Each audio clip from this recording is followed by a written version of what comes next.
겠습니다. 하나님 아버지, 오늘도 우리에게 주의를 허락하여 주시고 우리가 하나님 앞에 예배를 드릴 수 있도록 인도하여 주심을 감사드립니다. 이 완고하고 완악한 세상이기에 하나님의 말씀을 열심히 전하는 가운데 있을지라도 참으로 많은 사람들이 귀를 닫고 마음을 강팍하게 하여 하나님 앞에 나오지 않는 가운데 있음을 우리가 목도하게 됩니다.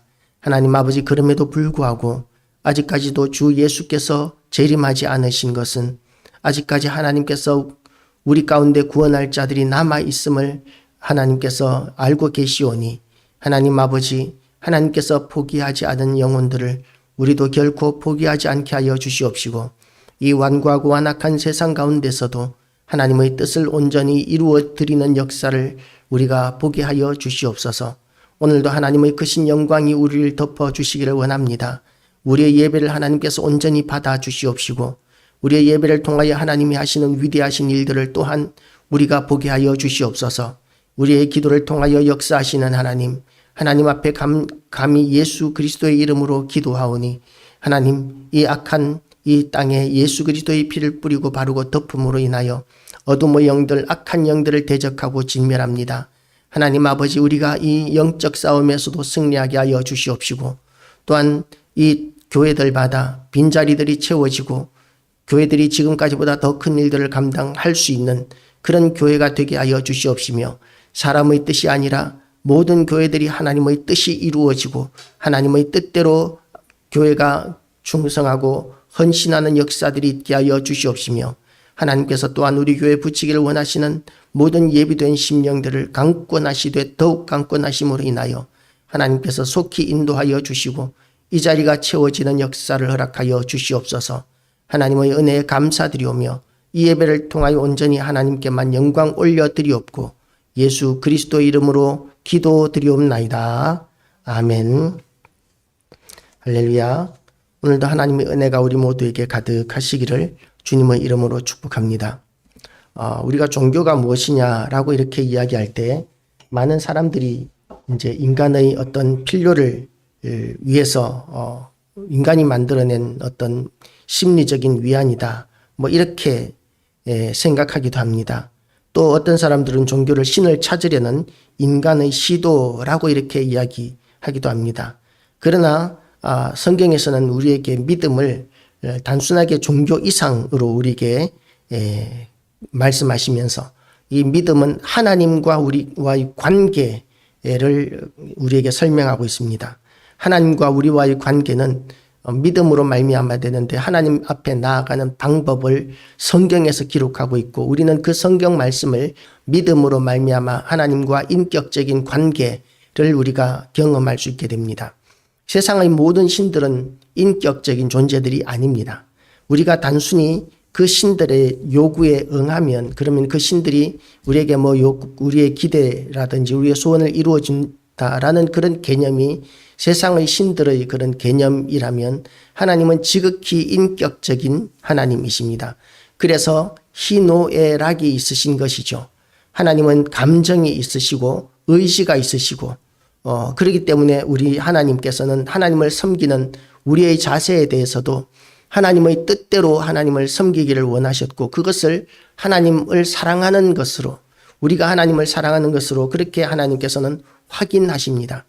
아담과 아벨과 가인의 제사를 우리가 익히 알고 있지만 가인과 아벨의 제사에서 하나님께서 아벨의 제사는 받으셨지만 가인의 제사를 받지 않으신 이유가 뭔지 아십니까? 아벨은 하나님의 뜻대로 그렇게 제사를 드렸지만 가인은 자기의 의지대로 자기의 방법대로 하나님 앞에 제사를 드렸기 때문에 하나님께서는 가인의 제사를 받지 않으셨다라는 그것이 성경적인 가르침이죠. 그래서 우리는 하나님을 인격적으로 만나기 위해서는 하나님의 선하신 뜻대로 가르쳐 주신 대로 순종하는 것을 통하여 우리는 하나님을 만날 수 있습니다. 이스라엘 백성들에게는 지금 하나님께서 함께 하신다는 그런 증거를 보여주기를 원하셨습니다. 세상의 모든 신들은 인간들이 어떤 형상을 만들어 놓고 그 형상을 보면서 신이 우리와 함께 있고 우리의 기도에 응답한다 이렇게 생각을 하고 위안을 얻는데 하나님께서는 하나님을 위한 어떤 장막을 만드는 데 있어서 어떤 표식을 만드는 데 있어서 어떠한 모양도 만들지 못하게 하셨습니다. 어떠한 형상도 만들지 못하게 하시고 하나님은 그 어떤 형상 가운데도 없이 다만 법궤에 임재하시는 하나님으로 이렇게 설명해 놓고 있습니다. 사실 이 성막에 대한 이야기는 40장 전체에 대한 이야기입니다. 이 성막을 만드는데 성막에는 뭐가 있느냐 하면 제단이 있고 법궤가 있고 촛대가 있고 그리고 장막이 있고 이런 여러 가지 기물들이 있는데 그 모든 것들 가운데서 첫 번째로 하나님께서 이 성막에 제일 먼저 들여놓게 명령하신 것은 법궤였었습니다. 그 법궤는 뭘 의미하느냐 하면 하나님의 임재를 의미하는데 법궤 안에는 모세의 십계명 돌판이 들어 있습니다. 십계명 돌판에는 이제 십계명이 기록되어 있는 것이죠. 그렇게 십계명이 기록되어 있는 십계명 돌판이 법궤 안에 있고 그 법궤가 지성소 가장 성막의 중심되는 위치에 들어가 있는 이유가 뭐냐 하면 하나님은 말씀이시고 그리고 그 말씀을 통해서 역사하시는 하나님, 말씀으로 전능하신 능력을 행하시는 하나님이시라는 것이죠. 그 하나님께서 법궤 가운데 계시고 그리고 그 성막 안에 계시는 이유가 뭐냐 하면 그 성막은 이동식입니다. 성막은 지금으로 보면 크기가 어느 정도 되느냐 하면 한 10평 정도 되는 크기예요. 그러니까 우리 예배당의 한 반도 안 되는 크기로 그렇게 성막을 만들었습니다. 성막을 그렇게 만들고 지성소 안에 이 법궤가 들어있는 부분은 더 작은 것이죠. 그래서 그 성막 안에는 한 사람만 들어갑니다. 1년에 딱 한 번 대제사장만 들어가서 그 성막 안에서 이제 지성소 안에서 그리고 그 법궤 앞에서 하나님을 부를 수 있는 것이죠. 그런 조그마한 법궤를 만드시고 조그마한 성막을 만드신 이유가 뭐냐면 이스라엘 백성들이 어디를 가든지 그 성막을 이제 해체해서 법궤를 제사장들이 짊어지고 그리고 이제 다른 기물들을 이렇게 잘 챙겨서 텐트를 걷듯이 이렇게 챙겨서 어디든지 이동할 수 있도록 이동용으로 하나님께서 제일 먼저 성막을 만들도록 하셨습니다. 이렇게 성막을 만들게 하신 하나님께서 법궤를 성전을 짓는 이스라엘 백성들을 어떻게 생각하셨을까요? 하나님께서는 그것을 좋게 생각하셨습니다. 성전도 사실 지금 이 시대의 어떤 건물들에 비교하면 사실 그렇게 크지 않은 건물입니다. 그런데 그 성전을 통해서 사람들이 성전 안에서 예배하는 것이 아니라 다들 마당에서 예배를 했던 것이죠.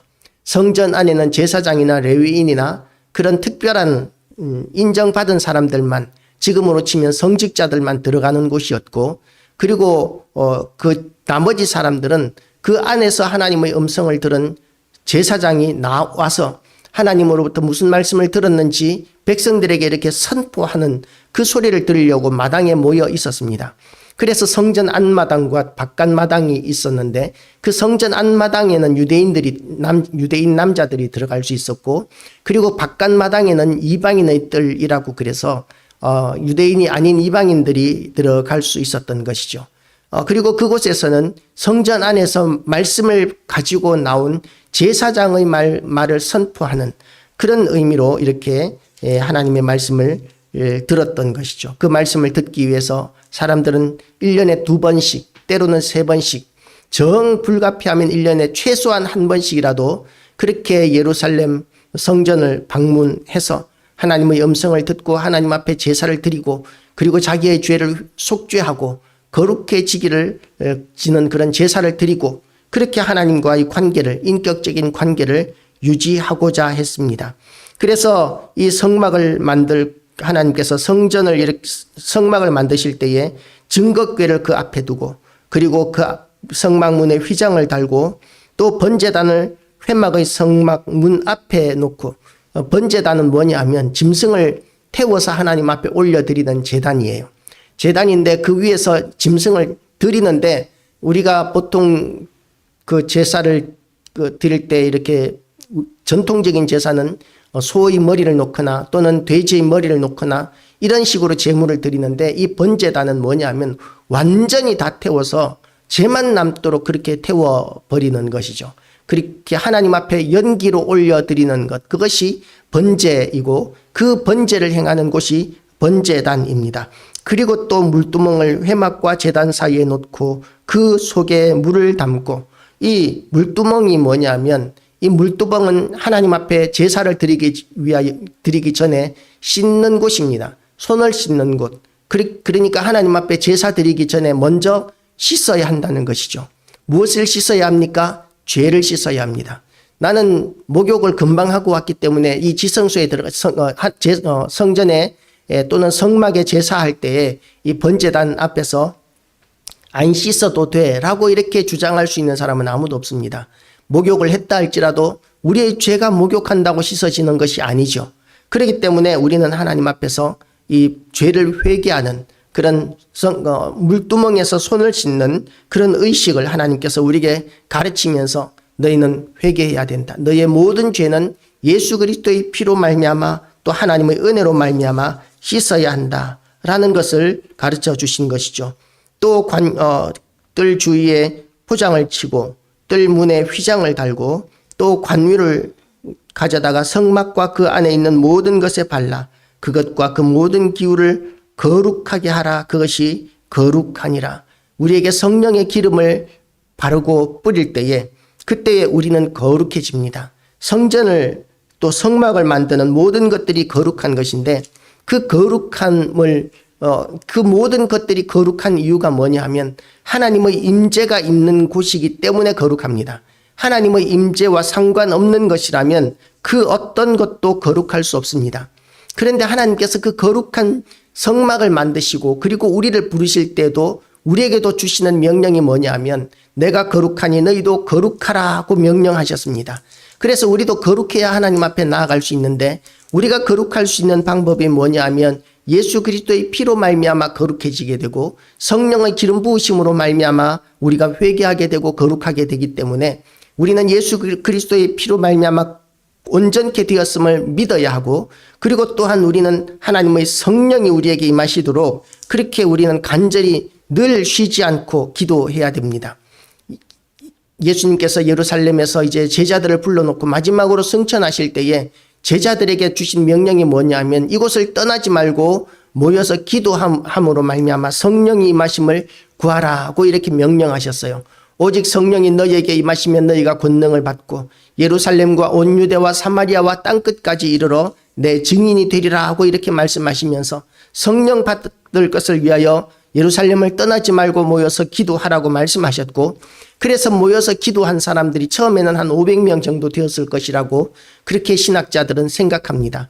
그런데 성령을 정작 받은 사람들은 몇 명이냐 하면 약 120명. 120명이 남아서 이제 기도를 계속 쉬지 않고 하고 있었는데 떠나갔던 500명에게 성령의 기름 부으심이 임한 것이 아니라 끝까지 남아서 기도하고 있었던 120명에게 하나님의 성령이 임하시는데 강력한 불의 혀와 같은 그런 성령이 임하게 되었던 것이죠. 그래서 우리가 이렇게 교회에 나오게 될 때 우리는 기대감을 가지고 나와야 합니다. 기대감을 가지고 이곳에서 내가 성령을 받고 말씀을 받으리라 하는 그런 기대감을 가지고 나와야 합니다. 기어이 은혜를 받아야 하리라, 받고야 말리라 라는 그런 마음으로 나올 때에 우리의 예배가 준비된 예배가 되는 것이죠. 그냥 의무적으로 일요일이니까 교회 간다. 그런 정도의 마음으로 교회를 오는 것이 아니라 우리가 이렇게 교회 나올 때마다 오늘은 은혜를 받고야 말리라. 하나님께서 무슨 말씀을 하실지, 내가 어떻게 살아야 할지, 무슨 일에 순종해야 할지에 대해서 하나님께서 주시는 말씀을 듣고야 말리라. 그런 마음으로 교회를 나올 때 우리가 하나님의 은혜를 경험하게 되고 누리게 되고 하나님과의 인격적인 만남을 경험하게 되는 것이죠. 그런 인격적인 만남이 있는 사람과 인격적인 만남이 없는 사람은 신앙이 굉장히 큰 차이가 나게 됩니다. 인격적인 만남이 없는 사람은 쉽게 흔들리게 됩니다. 그래서 하나님과의 인격적인 만남이 있는 사람은 요동치 않는 것이죠. 누가 뭐라고 해도 흔들리지 않는 그런 굳건한 믿음과 끝까지 사명을 감당하고자 하는 그런 열망이 있게 되는데 하나님을 인격적으로 만나지 못하는 사람은 현실에 따라서 계속적으로 왔다 갔다 요동치게 되는 그런 믿음을 우리가 보게 됩니다.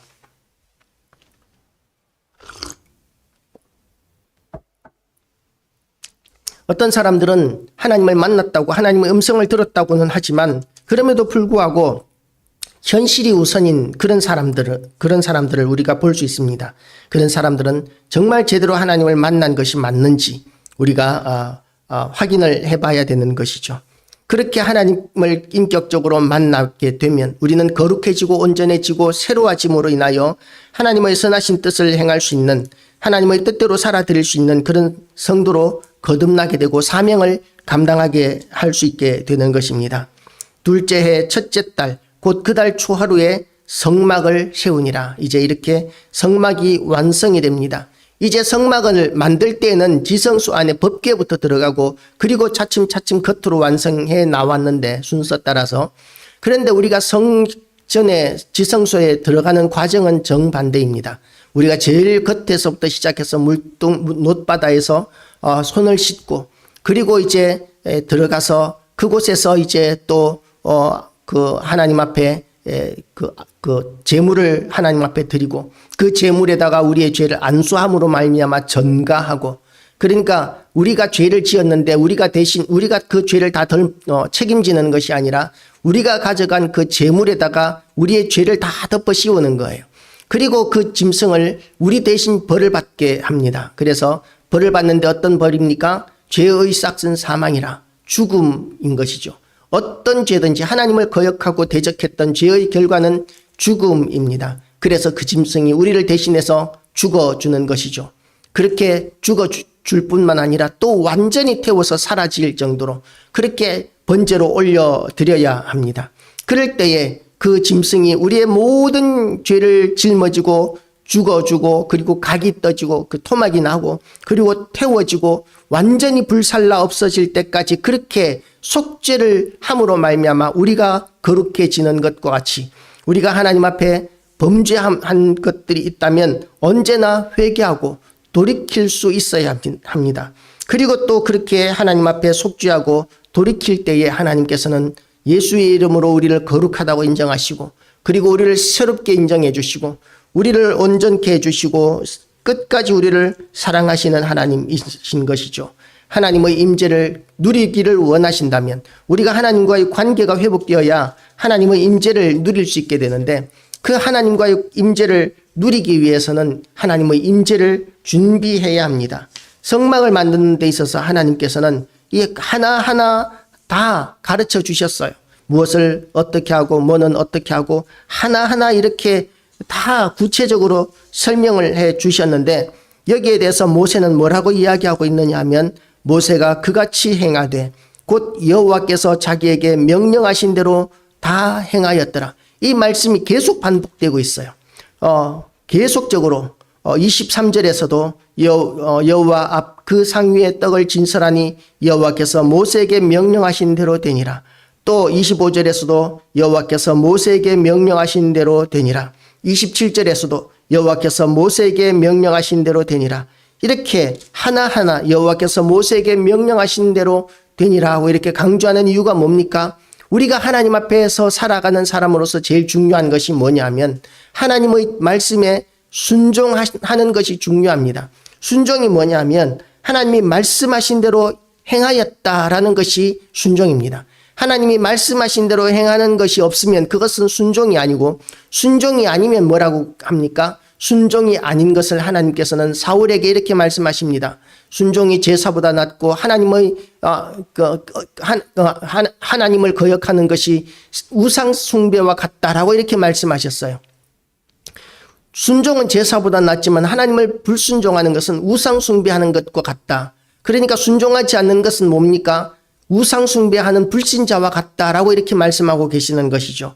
하나님께서 가장 혐오하시고 싫어하시는 것이 우상 숭배인데, 그런데 하나님의 말씀에 불순종하는 삶을 살아가는 사람은 우상 숭배하는 자와 같다는 것이죠. 교회에 나와서 예배는 드릴지라도, 그리고 또한 헌신하고 봉사하는 부분들이 있을지라도 내 마음대로 내 뜻대로라면 하나님께서 가인의 제사를 받지 않으신 것처럼 우리의 예배도 받지 않으시고 우리의 헌물이나 우리의 헌신도 받지 않으시고 하나님께서 우리에게 진노하실 수 있습니다. 그래서 우리에게 순종이 제일 중요한 것이죠. 끊임없이 이렇게 모세를 통하여 하나님께서 이 본장에서 얼마나 많이 여호와께서 모세에게 명령하신 대로 다 행하였더라. 이렇게 여호와께서 모세에게 명령하신 대로 다 되니라. 이렇게 계속 반복적으로 이야기하는 것이 하나님께서는 순종하는 성도들을 그만큼 기뻐하신다는 것이죠. 우리가 아무리 들어도 실증나지 않는 말이 어떤 말이 있습니까? 사랑한다는 말이죠. 우리를 사랑한다는 말, 하나님께 대한 사랑의 표현은 무엇으로 나타나야 하느냐 하면 하나님께 대한 순종으로 나타나야 합니다. 그런데 우리가 순종하지 않으면 그러면 하나님께서 우리를 기뻐하실 수가 없는 것이죠. 우리가 하나님 앞에 순종하면 하나님께서는 그것을 너무나 기뻐하시기 때문에 반복적으로 계속적으로 쉬지도 않고 이렇게 반복적으로 여호와께서 모세에게 명하신 대로 되니라. 왜 이렇게 반복해서 성경에 기록하겠습니까? 하나님께서 순종을 그만큼 기뻐하시기 때문입니다. 하나님을 기쁘시게 해드리는 것이 왜 중요합니까? 하나님께서 우리를 사랑하시기 때문입니다. 우리를 너무나 사랑하시기 때문에 하나님께서 우리에게 기대하시는 것이 어떤 다른 것보다도 하나님께 대한 순종을 하나님께서는 그렇게 우리에게 기대하시고 기뻐하시는 것이죠. 우리가 하나님을 기쁘시게 해드리기 위하여 어떤 사람들은 내가 사탄의 제일 적이 되겠다라고 이렇게 주장하는 사람도 있습니다. 사탄이 제일 미워하는 사람이 되겠다. 그런데 왜 사탄이 제일 미워하는 사람이 되려고 합니까? 그것보다도 더 중요한 것이 나는 하나님을 더 많이 사랑하는 사람, 하나님을 제일 많이 사랑하는 사람이 되겠다라는 것이 제일 중요한 것이고, 하나님을 제일 많이 사랑하는 사람의 특징이 뭐냐면 하나님의 뜻에 온전히 순종하는 사람이라는 것이죠. 하나님의 뜻에 온전히 순종하는 사람이 되기 위해서 준비해야 하는데 그 준비, 하나님의 은혜와 임재를 경험하기 위해서 준비해야 하는 것이 하나님의 말씀 가운데 나타나고 있는 것이죠. 그래서 하나님의 말씀대로 우리가 순종할 때에 하나님께서 우리는 하나님을 기쁘시게 해드릴 수 있고, 또한 그때야 비로소 하나님의 임재를 경험하게 되는데, 하나님의 임재를 경험한 사람은, 하나님의 영광을 경험한 사람은 기쁨과 감격과 능력이, 신앙이 경험하지 않은 사람과는 완전히 달라지게 됩니다. 그래서 우리 모두 다 하나님을 강력하게, 하나님의 임재를 경험하게 되시기를 축복합니다. 하나님 앞에 나아가기 위하여 우리가 회개하고 하나님 앞에 순종하는 것이 정말 중요한 것은, 우리가 순종하지 않으면 결단코 하나님께서 우리의 기도를 듣지 않으실 것이기 때문에 그렇습니다. 하나님께서 우리의 기도를 들으시고 우리를 만나 주시기를 기대한다면, 원한다면, 그러면 하나님 앞에 우리의 죄를 회개하고 우리의 모든 죄를 하나님 앞에 자복하는 그런 성도들이 되시기를 바랍니다. 그리고 또한 중요한 것이 순종이죠. 하나님 앞에 우리가 하나님의 말씀에 대하여 우리가 순종하는 삶을 살겠다는 그 결단을 할 때 하나님께서는 그런 사람들을 기뻐하십니다. 하나님의 말씀에 순종하기를 결단하는 이 아침 되시기를 주님의 이름으로 축복합니다. 하나님께서 하나님의 순종에, 하나님의 말씀에 순종함으로 말미암아 오늘은 모세가 법궤를 만들고 또한 성막을 건축했습니다.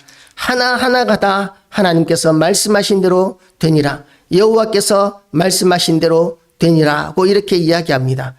우리도 하나님의 임재를 경험하기 위하여, 하나님의 영광을 경험하기 위하여 하나님의 말씀에 온전히 순종하기로 결단하는 그런 성도들 되시기를 바랍니다. 말씀에 순종해야 하나님께서 기뻐하십니다. 어떤 사람들은 하나님을 만나기를 원하고 하나님의 은혜를 누리기를 원한다는 명분으로 하나님 앞에 공약을 하는 사람들이 있습니다. 하나님, 제가 하나님 이런 은혜를 주시면, 이거 이루어 주시면 제가 하나님 앞에 이거 헌신하겠습니다. 뭐 이런 식으로 약속을 해놓았는데, 은혜를 베풀어 주셨는데도 불구하고 그 약속을 지키지 않는 사람들도 많이 있는 것이죠.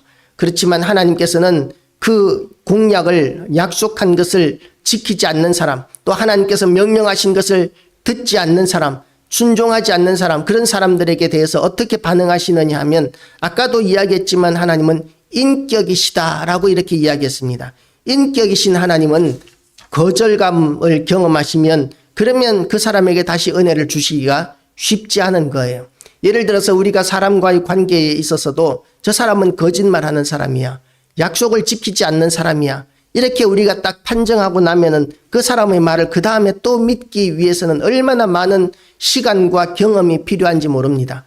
아마 그렇게 거짓말하는 사람이 계속적으로 이렇게 반복적으로 거짓말하고 속이는 일을 계속한다면 그 사람과의 관계를 아예 끊으려고 할 것입니다.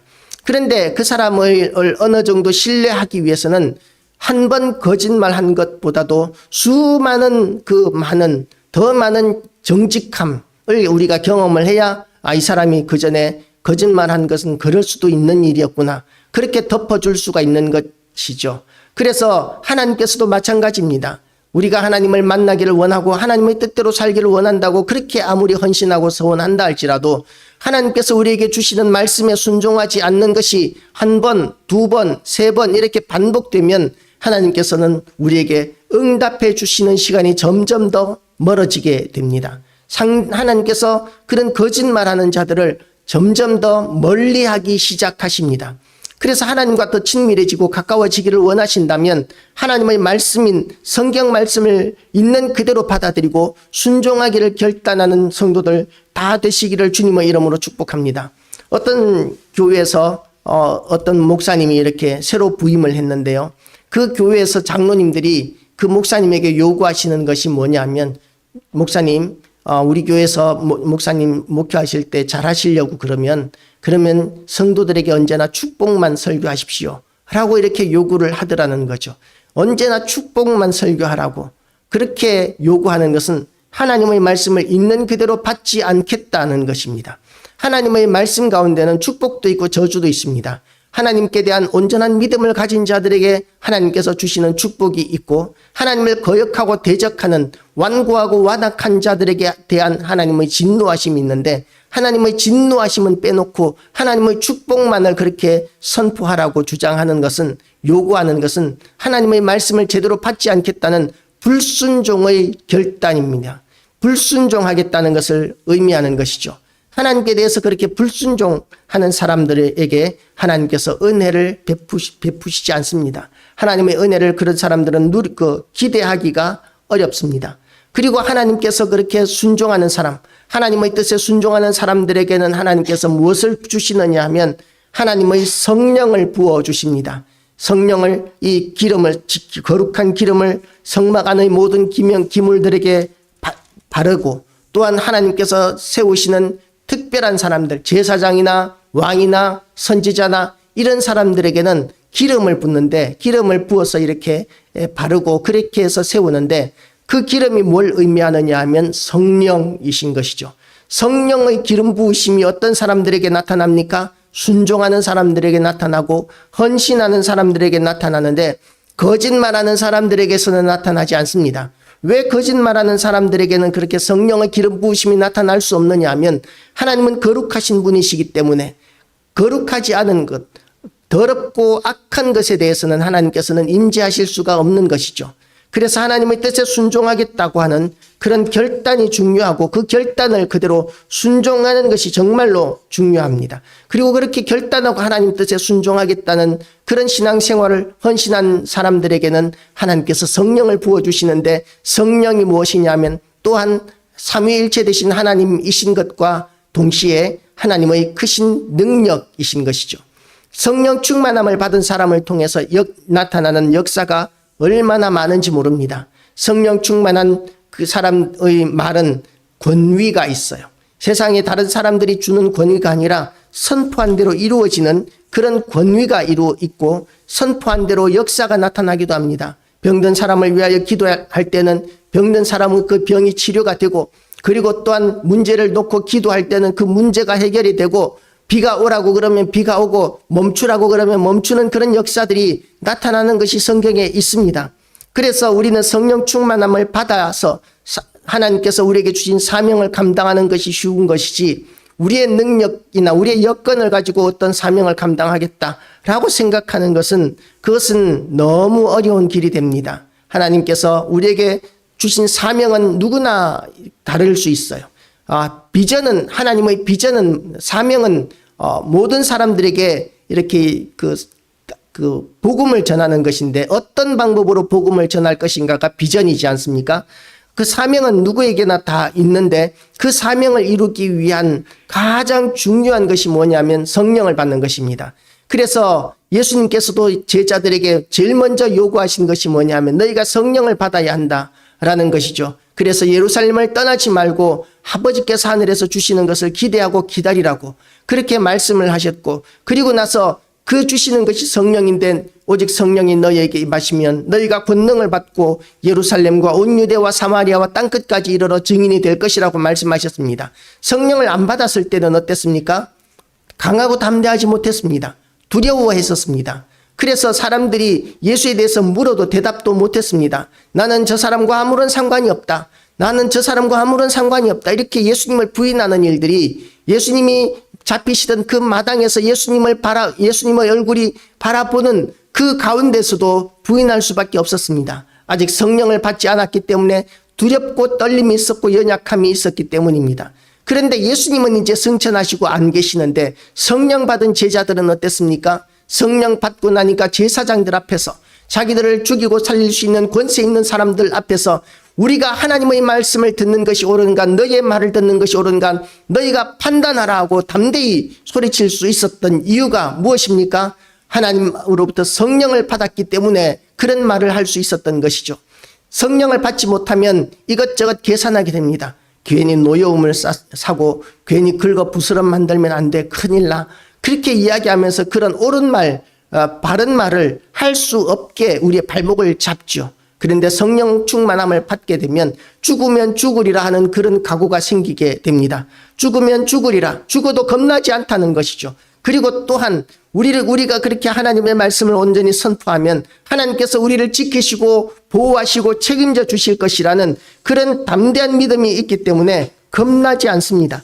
죽어도 좋고 죽지 않아도 좋은 그 이유가 뭐냐 하면 하나님의 영광의 임재가 있는 사람이기 때문에 그런 것이죠. 그런 하나님의 영광의 임재가 충만한 성도가 되기 위하여 우리가 하나님의 성령을 간절히 기도하시고 그리고 하나님의 임재를 누리시는 모든 교회와 성도 되시기를 축복합니다. 하나님께서는 우리를 증인으로 부르셨어요. 증인이 뭡니까? 경험한 것을 사람들에게 말하는 사람이지 않습니까? 자기가 보지도 않고 듣지도 않았던 일을 가지고 다른 사람들에게 말하는 사람은 그것은 거짓 증인이 됩니다. 물론 우리는 성경을 읽고 성경에 나타나신 하나님을 증거할 수 있고 성경에 나타난 예수님을 증거할 수 있습니다. 그것도 정직한 증인이에요. 성경에 이런 말씀이 있습니다. 성경에서 하나님께서 우리를 사랑하신다고 그렇게 기록하고 있습니다. 라고 우리는 얼마든지 사람들에게 전할 수 있습니다. 그런데 우리가 더욱더 능력 있는 전도자가 되기를 원한다면 우리가 하나님 앞에 그 성령 충만함을 구해야 하고 하나님의 임재를 구해야 하고 하나님의 임재를 경험함으로 말미암아 우리가 경험한 것을 세상 가운데서 사람들에게 전할 수 있을 때 우리는 더 강하고 담대해질 수 있는 것이죠. 우리가 아는 것을 가르치는 것과 우리가 경험한 것을 가르치는 것은 능력이 다릅니다. 백문이 불효일견이라는 우리나라 말이 있는데요. 100번 본 것보다 100번 듣는 것보다 한 번 보는 것이 더 낫다라는 그런 말이죠. 100번 보는 것보다 한 번 해보는 것이 더 낫다, 이런 말도 있습니다. 그래서 우리가 경험한 것을 통해서 우리가 하나님을 전하는 하나님의 사명자로 거듭나게 되는 모든 교회와 성도 되시기를 축복합니다. 하나님은 우리에게 성령을 부어주시고 우리에게 임재하시겠다고 약속하셨습니다. 그래서 우리가 끝까지 사명을 붙들 수 있는 그 능력, 어떤 어려움이나 고난이 있어도 하나님께서 주신 사명은 결코 내려놓지 않겠다는 그런 의지를 어떻게 가질 수 있느냐 하면 성령 충만함을 받은 사람, 하나님을 인격적으로 만난 사람, 그런 사람만이 끝까지 그 사명을 지켜나갈 수 있는 것이죠. 우리 모두 그런 사명을 지켜나가기 위하여 하나님의 임재를 경험하고 성령 충만함을 받는 모든 교회와 성도들 되시기를 축복합니다. 기도하시겠습니다. 하나님 아버지, 하나님의 성령이 우리에게 임하시고 하나님의 임재가 우리 가운데 충만할 때에 우리가 비록 아직 이 땅에 살고 있지만 하나님이 주시는 기쁨과 즐거움과 그 행복을 우리가 이 땅에서도 누릴 수 있음을 믿습니다. 하나님 아버지, 우리의 환경은 우리의 뜻대로 되지 않을 때가 많을지라도 그 모든 것 위에 계시는 우리 하나님이 우리를 눈동자와 같이 지키고 보호하시며 우리 한 사람 한 사람을 온 천하보다도 귀하게 여기시고 또한 우리를 사랑하신다는 그 사랑의 고백을 인하여 우리가 기뻐하고 즐거워할 수 있게 하여 주시옵시고, 하나님께서 우리에게 주신 사명을 감당하는 것도 우리의 의지나 우리의 노력 정도, 물론 그것도 있어야 되겠지만 하나님께서 주시는 능력으로 지금까지보다 더 잘할 수 있도록 우리에게 성령을 부어 주시옵시고 우리에게 하나님의 크신 권능을 더하여 주시옵소서. 그래서 우리의 입술이 성령의 그 불이 혀와 갈라지는 것과 같이 그렇게 우리의 입술을 통하여 하나님의 말씀이 선포되어지게 하시고 그 말씀들이 능력이 있어서 이 땅의 어둠의 영들이 물러가고 떠나는 역사가 있게 하시며, 또한 하나님의 놀라운 역사로 말미암아 이 세상의 모든 죄악들이 사라지고 하나님 앞에 예배하고 하나님 앞에 돌아오는 부흥의 역사가 이 땅 가운데 있게 하여 주시옵소서. 하나님께서 이 어려운 시기, 코로나 이후로 많은 연약한 교회들이 정령 너무나 어려워져서 수많은 교회들이 문을 닫는 가운데 있다고 합니다. 그럼에도 불구하고 아버지께서 다시 한 번 더 역사하셔서 이 땅에 부흥이 일어날 수 있도록 하나님 앞에 아버지 엎드리는 자들이 더 많아지게 하시고 하나님과 동행하고 하나님의 임재를 누리는 이들이 이 땅에 많이 일어나게 하여 주셔서 이 땅에 하나님의 부흥의 역사가 다시 한 번 더 있게 하여 주시옵소서. 오늘도 우리 교회 붙이기를 원하시는 모든 심령들을 다시 한 번 더 강권하시고 이 자리를 채워주시기를 원하옵고, 또한 이곳에 참석하지 못한 성도들 하나님께서 일일이 신방하여 주시옵시고 모든 말씀 우리 주 예수 그리스도의 이름으로 기도드리옵나이다. 아멘.